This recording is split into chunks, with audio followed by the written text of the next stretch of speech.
Ahora tres mujeres se unen para abordar los temas políticos y jurídicos más candentes.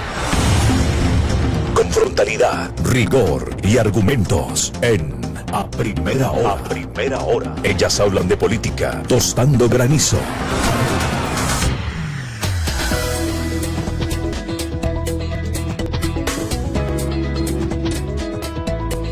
Muy buenos días, un saludo a toda la audiencia. En este miércoles, en esta semana muy corta, qué gusto compartir con todos ustedes, compartir con Anita. Hoy Jimena no nos acompaña, pero le mandamos un saludo inmenso a Jimena desde acá. Bien, el día de hoy vamos a abordar un tema crucial para el mundo entero, ¿no? ¿Qué pasa con este acuerdo que iba a ser suscrito entre Trump, el presidente de Ucrania, y el presidente de los Estados Unidos, Donald Trump? ¿Qué pasó con este acuerdo? Que además no sé qué vendrá luego de esta reunión, de este desencuentro que existió entre estos dos mandatarios, cuando además se dice que en el ámbito de la diplomacia, en la historia de la diplomacia, es algo que sin precedentes. Para abordar este tema, para iniciar este tema, quisiera hacer simplemente un recuento muy sucinto de cómo se inicia este conflicto entre Ucrania y Rusia. Bien, para ello debemos decir que evidentemente este conflicto tiene raíces profundas. Históricamente el territorio de Ucrania ha estado bajo la dominación de potencias extranjeras. Tras la disolución de la Unión Soviética, Ucrania, digamos, pasa a ser una democracia, pasa a estar fuera, digamos, de esta unión de repúblicas socialistas soviéticas y, bueno, luego lleva, digamos, toda su vida como un país ya independiente, con muchos conflictos. Y en el 2013 tiene lugar una serie de manifestaciones a las cuales se les denomina Euromaidán, que se producen por la suspensión del acuerdo de asociación entre la Unión Europea y Ucrania. En medio de estos disturbios, de estas manifestaciones, en el 2014 Rusia se anexa Crimea, la península de Crimea. Vale señalar que en esta península se encuentra una de las bases navales más importantes de Rusia. Digamos que entonces en esta época, en el 2014, al anexarse Rusia a Crimea, comienzan todos estos, estas tensiones entre estos dos países. Estas tensiones crecen durante todos estos años y digamos que vienen a agudizarse las tensiones cuando el presidente Vladimir Zelensky habla del ingreso de Ucrania a la OTAN. Esto realmente genera muchísimos más conflictos. Como ya lo dije, intensifica estas tensiones.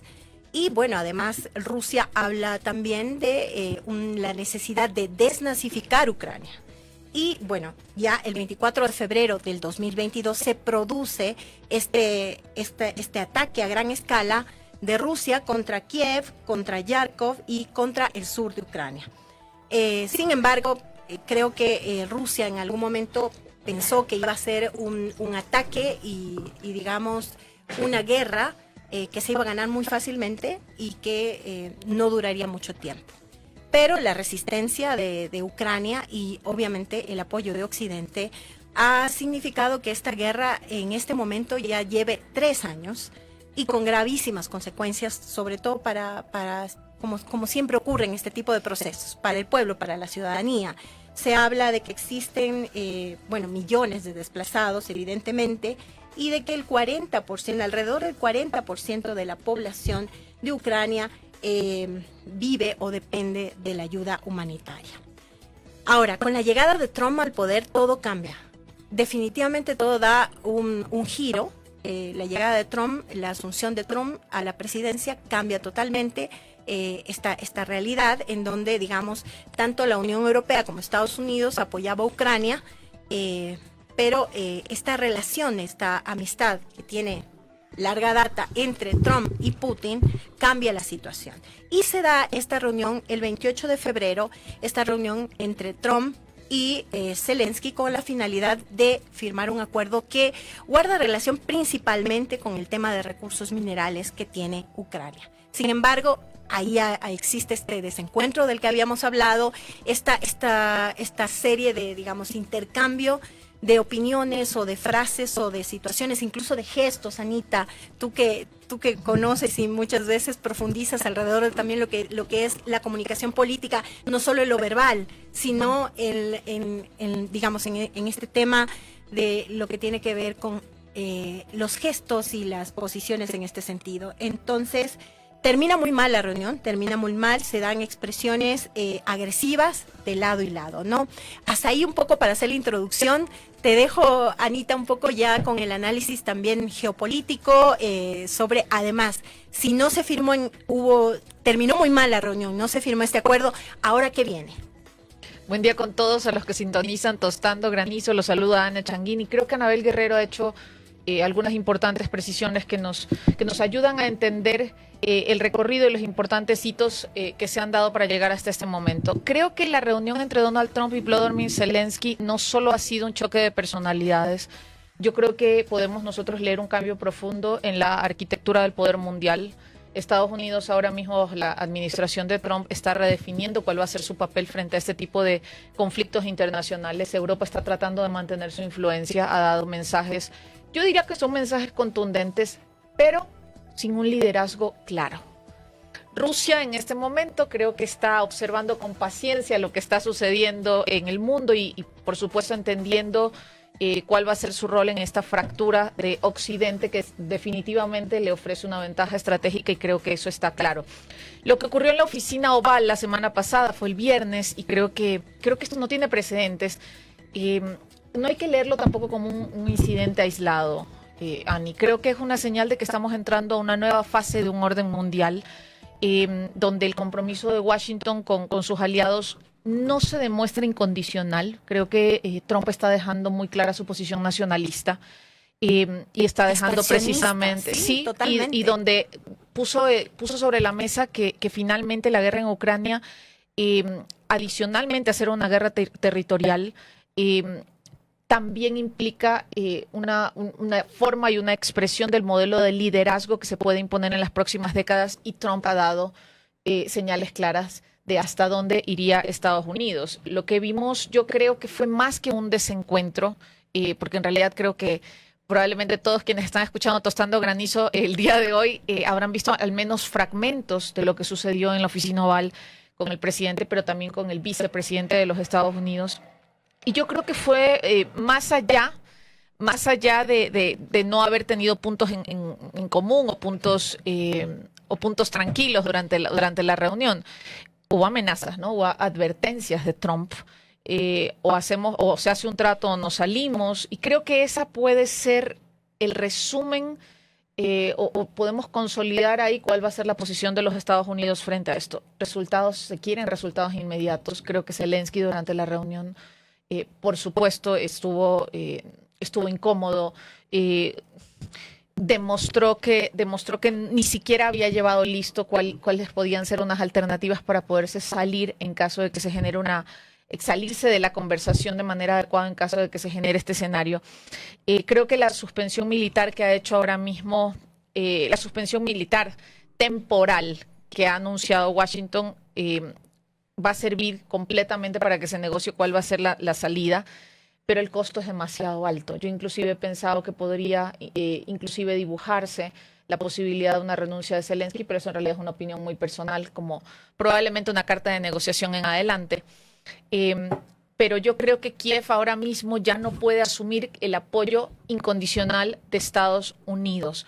Hablando de Europa, ¿qué significa realmente ese respaldo que le está dando Europa? Hemos visto mensajes fuertes del primer ministro de Inglaterra, del primer ministro alemán, hemos visto también apoyos contundentes de la representante de la Unión Europea. Inclusive me sorprendió un poco el texto que vi ayer cuando decía tenemos que replantearnos, rearmarnos y ver cómo podemos apoyar de mejor manera.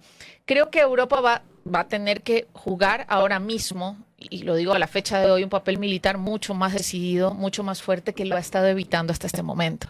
Porque si bien Europa ha dado apoyos, ha sido incondicional en el tema de recibir refugiados. Tú decías algunas cifras, Ani Guerrero, y ahí se estima que hay más o menos 10 millones de desplazados producto de la guerra. 4 estarían dentro del territorio, pero 6 millones los habría recibido Polonia y Alemania, y esto es una cantidad enorme, enorme si se trata de proveer condiciones para que una familia pueda reiniciar su proyecto de vida o al menos refugiarse en cuanto dure la guerra.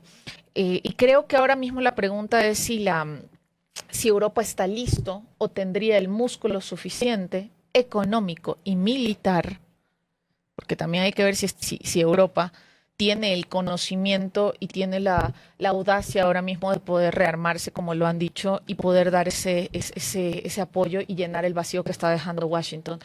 Creo que hay algunos elementos también que juegan ahora mismo si hacemos el análisis de la región. La crisis energética, el tema de la presión migratoria por los otros países, las divisiones políticas que también se dan entre los 27 de la Unión Europea es otro dato importante. Así que sostener todo esto no va a ser una tarea fácil. Y creo que el siguiente antecedente, por supuesto, es el tuit que puso el presidente Volodymyr Zelensky el día de ayer, en el cual ya se ve una posición reflexiva.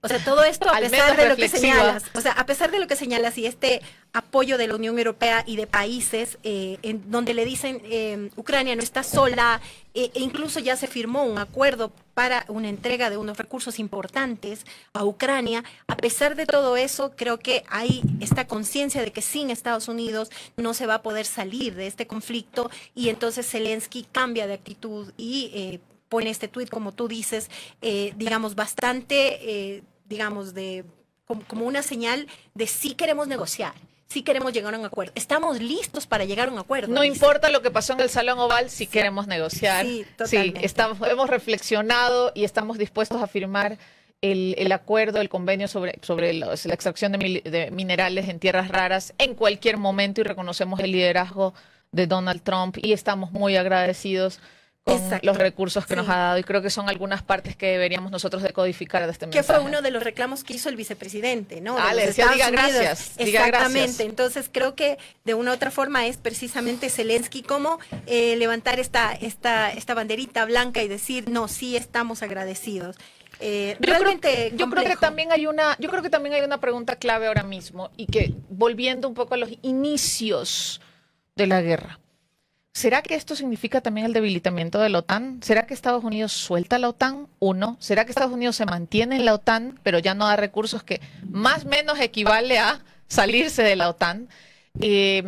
¿Qué estará pensando Putin ahora mismo respecto a esto? Porque recuerden que siempre, o al menos, a ver, aquí hay dos olas, ¿no? El tema de la OTAN, pero también se ha dicho que lo que quería Rusia era apoderarse del territorio, ¿no? Entonces, sin embargo, del tema de la OTAN, que significaba una amenaza para la soberanía rusa, también se hablaba de que el fin último de toda esta guerra era apropiarse de algunos de los territorios que ya inclusive los tiene ocupados. Así es.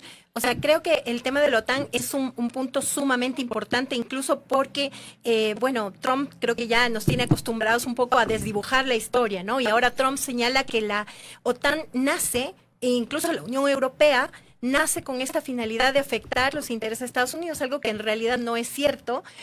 Incluso digamos que un miembro de la OTAN, el más poderoso o el más fuerte, por decirlo de alguna manera, es Estados Unidos.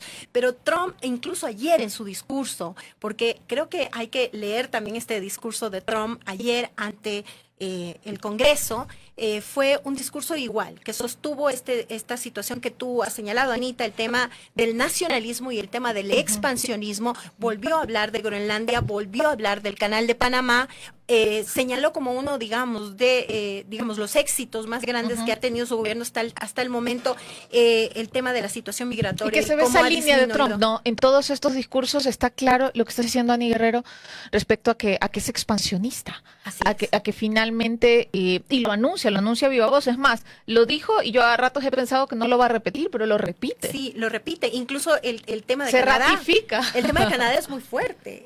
El primer ministro de Canadá ha dicho, vamos a a resistir frente a todas estas, digamos, condiciones económicas que está imponiendo Estados Unidos, porque lo que quiere es anexarse Canadá. O sea, que además lo ha dicho públicamente sin ningún desparpajo. Pero hay otro tema que realmente creo que es preocupante y debería estar en la lupa de los análisis, es la situación de este reparto, porque sí creo que asistimos a una suerte de reparto.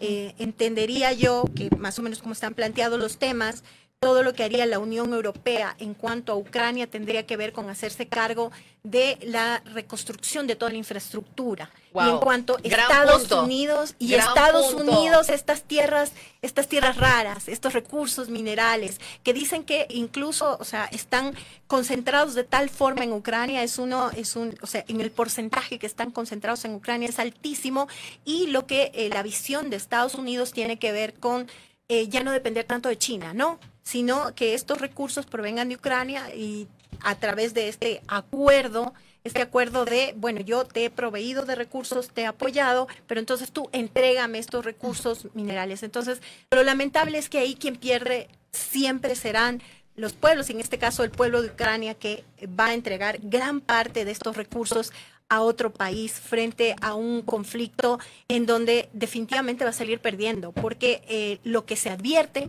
es que Rusia no va a entregar, digamos, todo lo que ha avanzado Rusia en tema de toma de territorio no va a retroceder, y si retrocede será muy poco. También se ha hablado del tema de la adhesión de Ucrania a la Unión Europea, que es algo que se ha manejado desde el inicio de la guerra en 2022. Ya son 3 años de este lamentable evento geopolítico. Y se ha hablado muchísimo de cómo la Unión Europea podría abrazar a Ucrania, darle ese respaldo, insertándolo precisamente como el número 28 de esta coalición. No sé si eso es tan sencillo. Yo la verdad siempre me he mostrado bastante escéptica de que finalmente se concrete la adhesión de Ucrania a la Unión Europea. Hay unos criterios que se llaman los criterios de Copenhague, que son varios parámetros que deben cumplir los países para poder ser aceptados, primero como candidatos, porque inclusive tienes que cumplir requisitos para ser candidato a la Unión Europea.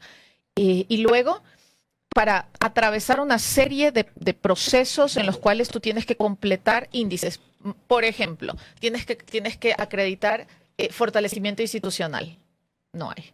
Tienes que acreditar solvencia económica. No hay. Claro. Tienes que acreditar una tasa de desempleo bajísima. No hay. Entonces habría que saltarse en general todos los criterios de Copenhague únicamente con el formato humanitario, que claro que es un formato importantísimo, pero que recordemos que hay cerca de, me parece que son 8 los países que están en cola para ser considerados siquiera candidatos, y en donde se está pasando finalmente Ucrania y se está saltando la cola. Así que no es tan sencillo esa adhesión, porque es algo que escuché por ahí.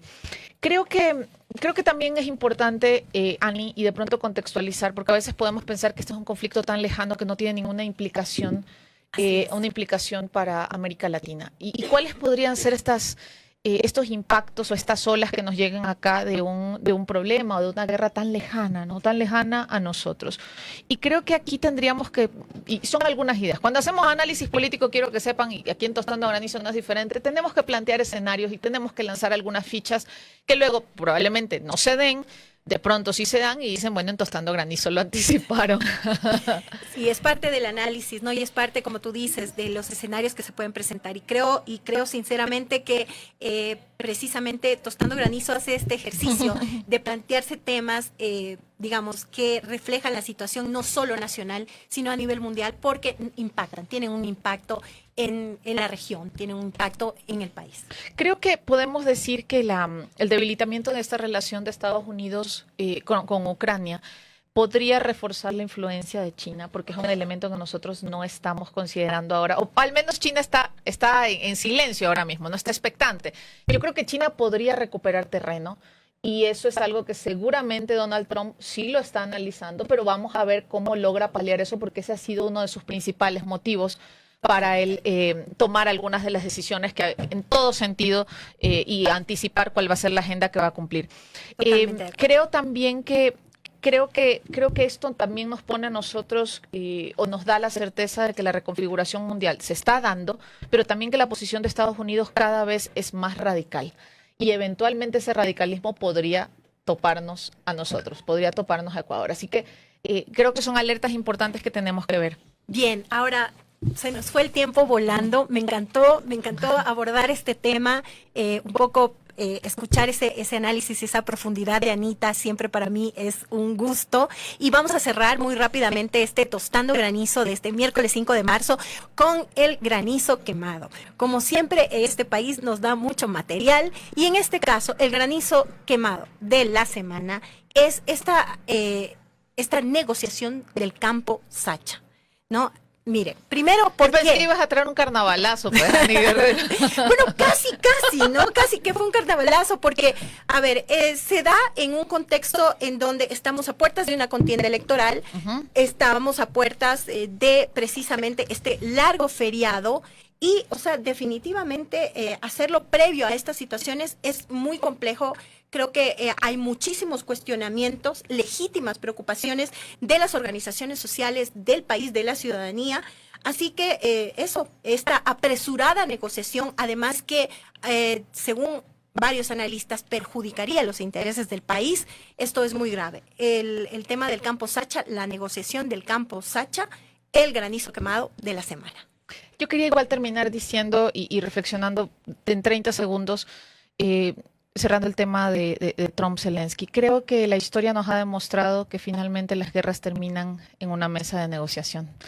Si hablamos y si recordamos el Tratado de Westfalia, si hablamos del Tratado de Versalles, si hablamos de la paz que se ha logrado en París en múltiples ocasiones, de la misma firma de la paz en Colombia en el 2016, siempre la negociación cae a la mesa, así que cuántas vidas tienen que costarnos para que esto se decida en una mesa de trabajo. Muchísimas gracias, nos vemos la próxima semana, como cada miércoles, 8 de la mañana en Tostando Granizo. Saludos, chao. Gracias por acompañarnos.